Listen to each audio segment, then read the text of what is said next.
ఓం శ్రీ పరమాత్మనే నమః. శ్రీ పురాణ పురుషోత్తమాయ నమః. శ్రీ శివమహాపురాణము 2వ సంహిత రుద్ర సంహిత. ఈ రుద్ర సంహితలోని తృతీయ భాగమైన పార్వతీఖండములోని 11వ అధ్యాయం ఈరోజు మనం తెలుసుకుంటాము. మొత్తము పార్వతీఖండములోని 8వ భాగం ఈరోజు మనం తెలుసుకుంటున్నాము.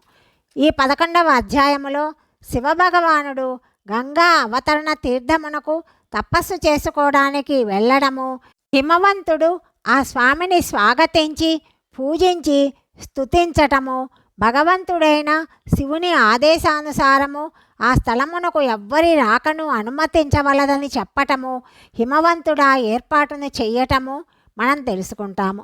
బ్రహ్మ చెప్తున్నాడు, నారద, హిమవంతుని కుమార్తె లోకపూజిత శక్తి స్వరూప పార్వతి హిమాలయుని ఇంట పెరగసాగింది. అప్పుడు ఆమె వయస్సు 8 సంవత్సరాలు. అప్పుడు సతీదేవి విరహము చేత ధైర్యమును కోల్పోయిన శివుడు ఆమె జన్మ వృత్తాంతమును తెలుసుకున్నాడు. నారద, అద్భుతమైన బాలిక అయిన పార్వతిని తన హృదయమునందుంచుకొని ఆ స్వామి మనస్సులో గొప్ప ఆనందానుభవమును పొందుతున్నాడు. ఈ మధ్యలో లౌకిక విధానమును అనుసరించి శివుడు తన మనస్సును ఏకాగ్రతమును పొందటానికి తపస్సు చెయ్యాలి అనుకున్నాడు. నంది మొదలగు కొందరిని శాంత పార్షదులను వెంట తీసుకొని హిమవంతుని ఉత్తమ శిఖరమైన గంగావతారము అను పేరుగల తీర్థమునకు వెళ్ళాడు. ఈ స్థలమునందు పూర్వము బ్రహ్మధామము నుండి జాలువారి సమస్త పాపరాశిని నశింపచేయడానికి పరవళ్ళు త్రొక్కుచూ వచ్చిన పరమ పవిత్రమైన గంగ మొట్టమొదట భూతలమునందు ఇక్కడే అవతరించింది. జితేంద్రుడైన హరుడు ఇక్కడే తపస్సు ప్రారంభించాడు. ఆయన సోమరితనము నెరుగని చైతన్యమూర్తి, జ్ఞానస్వరూపుడు, నిత్యుడు, జ్యోతిర్మయుడు, నిరామయుడు, జగన్మయుడు, చిదానంద స్వరూపుడు, ద్వైతము లేనివాడు, ఆశ్రయరహితుడు అయిన ఆ పరమేశ్వరుడు తన ఆత్మభూత పరమాత్మను ఏకాగ్ర భావముతో చింతన చెయ్యసాగాడు. హరుడు ధ్యానపరాయణుడు కాగా నంది, భృంగి మొదలైన కొంతమంది పార్షద గణములు కూడా జ్ఞానమగ్ధులయ్యారు.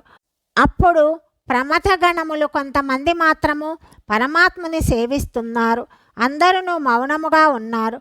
ఒక శబ్దము కూడా ఉచ్చరించుట లేదు. అప్పుడు హిమవంతుడు ఓషధులతో నిండిన ఆ శిఖరమునకు భగవంతుని శుభ ఆగమనమును విని ఆయన ఎందలి భక్తిభావముతో అక్కడకు వచ్చాడు. సేవకులతో కూడా గిరిరాజు రుద్రునకు నమస్కరించాడు.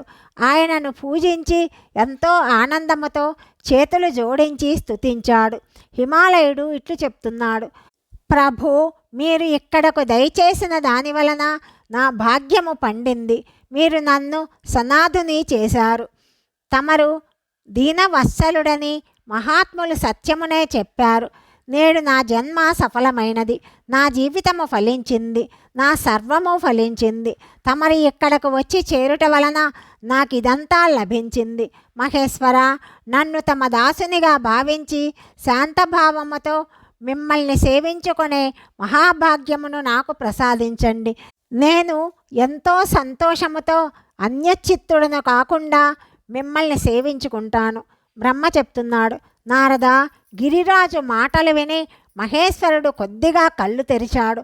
సేవకులతో కూడిన గిరిరాజును ఎదురుగా ఉండటం చూసి ధ్యానయోగ స్థితుడైన జగదీశ్వరుడు వృషభధ్వజుడు చిరునవ్వుతో ఇలా పలుకుతున్నాడు, శైలరాజా, నేను ఏకాంతముగా తపస్సు చేసుకోవడానికి నీ శిఖరము మీదకు వచ్చాను.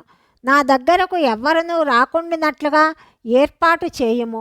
నీవు మహాత్ముడవు, తపస్సునకు నిలయుడవు. మునులకు, దేవతలకు, రాక్షసులకు, మహాత్ములకు సదా ఆశ్రయమును ఇచ్చేవాడివి. ద్విజుడు మొదలైన వారు నీ ఈ పర్వతము మీద ఎప్పుడూ నివసిస్తూ ఉంటారు. గంగ చేత అభిషక్తుడవై శాశ్వతముగా పవిత్రుడవైనావు. ఇతరులకు ఉపకారము చేసేవాడివి. సకల పర్వతములకు సామర్థ్యశాలివైన ప్రభువువు. గిరిరాజా, ఈ గంగా అవతరణ స్థలమందు నీ ఆశ్రయమును పొంది ఆత్మ సంయమముతో సంతోషముతో తపస్సు చేస్తాను. శైలరాజా, గిరిశ్రేష్ఠ, నా తపస్సునకు ఏ విధమైన విఘ్నములు బాధలు కలగకుండునట్లు ఏర్పాటు చేయుము. దానికి ప్రయత్నింపుము. పర్వత ప్రవర, ఇదే నాకు నీవు చేయు గొప్ప సేవ. నీవు నీ ఇంటికి పొమ్ము. నేను చెప్పిన దానినంతా ఎంతో ప్రేమతో ఏర్పాటు చేయడానికి ప్రయత్నింపుము. బ్రహ్మ చెప్తున్నాడు, నారదా, ఈ విధముగా చెప్పి సృష్టికర్త జగదీశ్వరుడైన భగవంతుడైన శంభుడు మౌనము వహించాడు. అప్పుడు గిరిరాజు శంభునితో భక్తిపూర్వకముగా ఇలా పలుకుతున్నాడు. జగన్నాథ పరమేశ్వర, ఈ నా ప్రదేశమునకు వచ్చిన మిమ్మల్ని ఈరోజు స్వాగతించి పూజించాను. ఇదే నాకు గొప్ప సౌభాగ్యకర విషయము. ఇక మీతో నేనేమి విన్నవించుకుంటాను? మహేశ్వర, ఎంతోమంది దేవతలు గొప్ప గొప్ప ప్రయత్నములతో మహత్తరమైన తపస్సులను ఆచరించి కూడా మిమ్మల్ని పొందలేరు. అట్టి మీరు స్వయముగా ఇక్కడ ఉపస్థితులై ఉన్నారు. నాకంటే శ్రేష్ఠుడైన సౌభాగ్యశాలి పుణ్యాత్ముడు ఇంకెవరూ ఉండరు. మీరు నా వృష్ఠభాగమున తపస్సు కోసము విచ్చేశారు. పరమేశ్వర, నేడు నేను దేవరాజగు ఇంద్రుని కంటే కూడా అధిక భాగ్యవంతుడినని తలుచుకుంటున్నాను. మీరు మీ సేవకులతో కూడి ఇక్కడకు వచ్చి మీ అనుగ్రహ భాగ్యమును మాకు ప్రసాదించారు. దేవేశ, మీరు స్వతంత్రులు. ఇక్కడ ఏ విధమైన విఘ్నములు బాధలు లేకుండా తపస్సు చేసుకోండి. ప్రభు, నేను మీ దాసుడను కాబట్టి సదా మీ ఆజ్ఞానుసారము సేవ చేసుకుంటాను. బ్రహ్మ చెప్తున్నాడు, నారదా, ఈ విధముగా పలికి గిరిరాజైన హిమాలయుడు తన ఇంటికి తిరిగి వెళ్ళిపోయాడు. తన భార్య అయిన మేనకకు జరిగిన వృత్తాంతమంతా ఎంతో ఆదరముతో చెప్పాడు. దాని తరువాత శైలరాజు తన వెంట నుండే పరిజనులను సేవక గణములను పిలిపించి వారికి విషయమంతా పూర్తిగా చెప్పాడు. హిమాలయుడు చెప్తున్నాడు, నేటి నుండి ఎవ్వరూ నా ఆజ్ఞను మన్నించి నా వృష్ఠభాగమునున్న గంగా అవతరణ స్థలమునకు వెళ్ళరాదు. నేను సత్యమునే చెప్తున్నాను. ఎవరైనా నా మాటను కాదని అక్కడికి వెళ్ళినచో ఆ దుష్టునకు గొప్ప దండన విధిస్తాను. మునేంద్ర, ఈ విధముగా సకల గణములను వెంటనే నియంత్రించి హిమవంతుడు విఘ్నములను నివారించటానికి చక్కని ప్రయత్నము చేశాడు.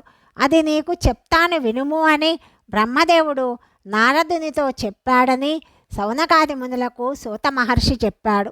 అధ్యాయం 11 సమాప్తము. 12వ అధ్యాయము గురించి తదుపరి భాగంలో తెలుసుకుందాం. సర్వం శ్రీ పరమేశ్వరార్పణమస్తు.